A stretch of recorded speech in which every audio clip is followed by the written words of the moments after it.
All right, I've talked more than once about was not a huge fan of the Joker movie.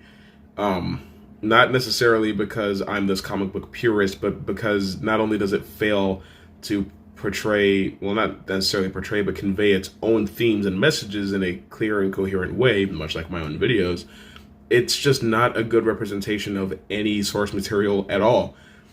And again, it doesn't have to be this like panel by panel recreation of the Killing Joke, but it just does have to have some sort of elements of the character that is supposed to be adapting. I don't care about realism. You can have realism in comics, but at the same time, it's a comic book. This is the same comic book universe where Superman, The Flash, Green Lantern, Martian Manhunter, Wonder Woman, and Aquaman all exist. Batman does not need to be this uber realistic thing, especially considering the fact that Batman's IQ is, I think, somewhere in like the 300s. And that doesn't make any sense, but it doesn't matter because, again, comic books. But even if you strip all that away and you just look at Joker, I don't think it was the best movie that came out in 2019 that talked about social injustice and divides and all of that. I think that was Parasite. I think Parasite was better at Joker than Joker. And on the surface, these movies don't have that much in common, but I'm going to take a moment to show you that they might have more in common than you think. Now, on the surface, Parasite and Joker go for somewhat different things. Joker attempts to be more of a commentary on mental illness, but also one of the biggest conflicts in the movie is created with the social divide, as much as in Parasite. But one of the things about Parasite is that there's always something lower. Like, even though the main family that we watch lives in a sub basement, there are still people lower than that level, and they look down on them, but they don't realize that they are feeding into the same cycle of social disgust towards other classes that they hate so much. So as this plan to infect this family, this rich family, and take advantage of them and use their wealth to set themselves up, as all of this continues to play out, they elevate themselves to a position where they can even more believably look down on people that are below them, because they're gaining this money through their own means, you could say. It was their cunning and their planning that got them into the position that they're in, but it's still ill-gotten gains. But it gives them this ego as they stay in the Park family's house while they're away on vacation. It gives them this feeling that they are higher. So then when the old maid comes in and they introduce the fact that her husband has been staying in this family's basement for years now because they don't have anywhere else to go, because he's not perfectly well, and that this is the best option they have, our family that we're watching still thinks that they have more of a right to be there than these people do. And there's no real reason for that other than, well, we're better off than you are.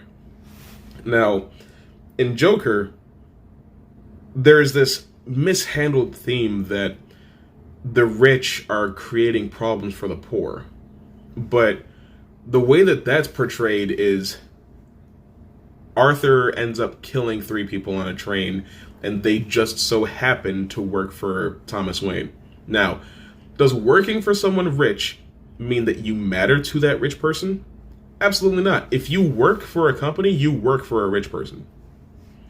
If you work at the Apple Store, you work for Tim Cook. But if you were to be killed, Tim Cook would not find out.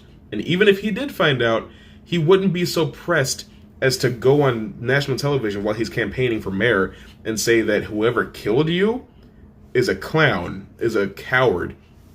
And then somehow that turns this entire oppressed and underrepresented population of Gotham into this huge mob movement mentality, and they start this like revolution with clown masks, and it all happens off screen. There's no build up to that. The very next scene, it's just in full swing. It's just there, and It's supposed to be this like, okay, the poor are taking back their place in Gotham. But that doesn't have anything to do with the main story. It's just there. It's an idea that Todd Phillips had. It's a good idea, but it's wasted. You see, we get to the climax of that movie regardless. Sure, maybe the clown parade could have happened for a different reason than the social divide, and that's one of my problems with it. All it took was for somebody in a clown mask to do something, and now we have this huge movement. It's like it was this powder keg ready to blow, but there was no build up to that blow. It just kind of blew. It blew prematurely. But the thing that's important to remember is that the climax of the movie comes in the form of Arthur deciding that he wants to kill himself on the Murray Franklin show. But then he decides to change his mind and he kills Murray instead. Does he kill Murray because he's rich? No. Does he kill Murray because he hates poor people? No. He hates Murray because Murray did his job as a talk show host and he featured a segment that was relevant at that time and laughed about it. Same thing, Jimmy Fallon, Jimmy Kimmel, Jay Leno, Stephen Colbert, John Oliver, Trevor Noah, Conan O'Brien, any of them. Same thing they do. But because Arthur is unhinged, it's okay that he decides to kill this person because he got made fun of. Also, it's a huge contrivance to me that for some reason, somebody with what would have been a very expensive and difficult to transport camera rig in the year 1980 or 81, whichever year this movie takes place in, was just recording a comedy show randomly. And it had to have been random because, as we saw before, Murray does not just record comedy show. He doesn't just commentate over comedy show recordings on every episode of the show. He just decided to do it this one time because Arthur was in that show. Now, did Arthur actually kill Murray, or did he make all that up? I'm not interested because the movie doesn't do enough of a good job creating this idea that a questionable amount of the movie is made up. Because we know he doesn't actually go on the show at the beginning of the movie and talk about how he was put on Earth to bring laughter and joy. And we know he doesn't actually get in a relationship with Zazie Beetz' character. That's great. But everything else is played so straight and presented in such a serious manner that it has to have been real. Otherwise, if it's fantasy, it's cheap fantasy. Because you play it so straight, you present it the same way that you present every other regular scene in the movie, but you just want to say that this one's fake because that makes your movie make more sense. That's cheap storytelling to me, and I think that's very lazy filmmaking. Now, the climax in Parasite, that is directly caused by the social divide. Because if our family that we watch, our Kim family, had not been so married to this concept that they can move up in the world by taking advantage of this other family, they wouldn't have been stranded at this house in the middle of a thunderstorm and had to sneak home. And if they hadn't been lower class citizens as far as the economic system goes, they wouldn't have been living in a sub-basement and their entire house would not have flooded and they wouldn't have had to stay at a shelter. And since the Park family is rich and they don't have to worry about that sort of thing, they can just have a party the next day.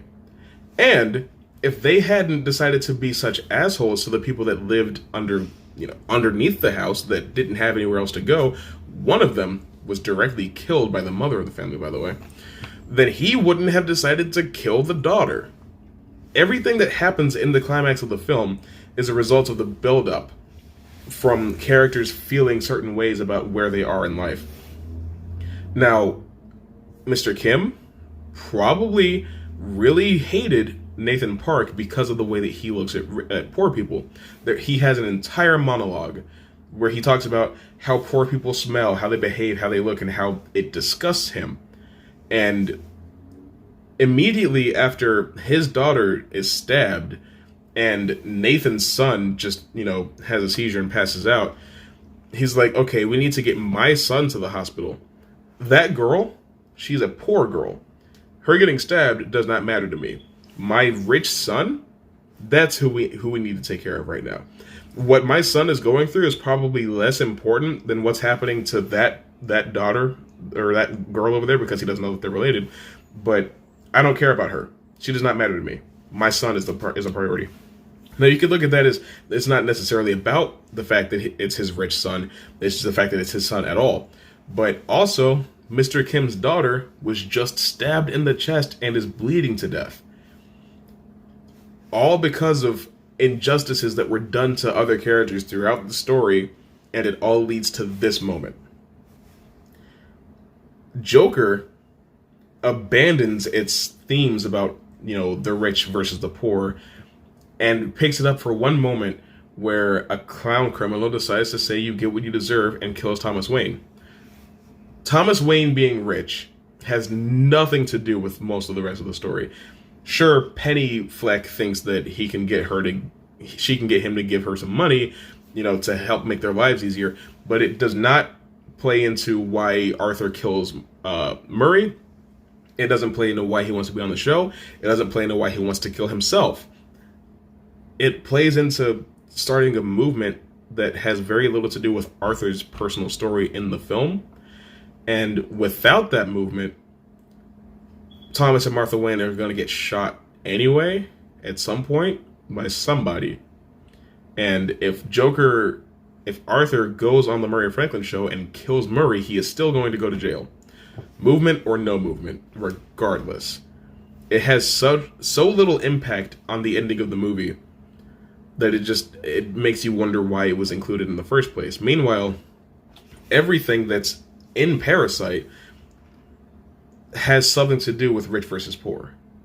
And it all plays into the climax in one way or another. Bong Joon-ho is one of the most gifted filmmakers working today.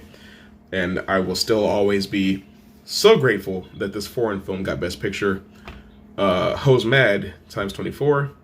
And there you go. That's why I think Parasite does a much better job talking about social divide, rich versus poor, social and economic injustice than Joker ever could.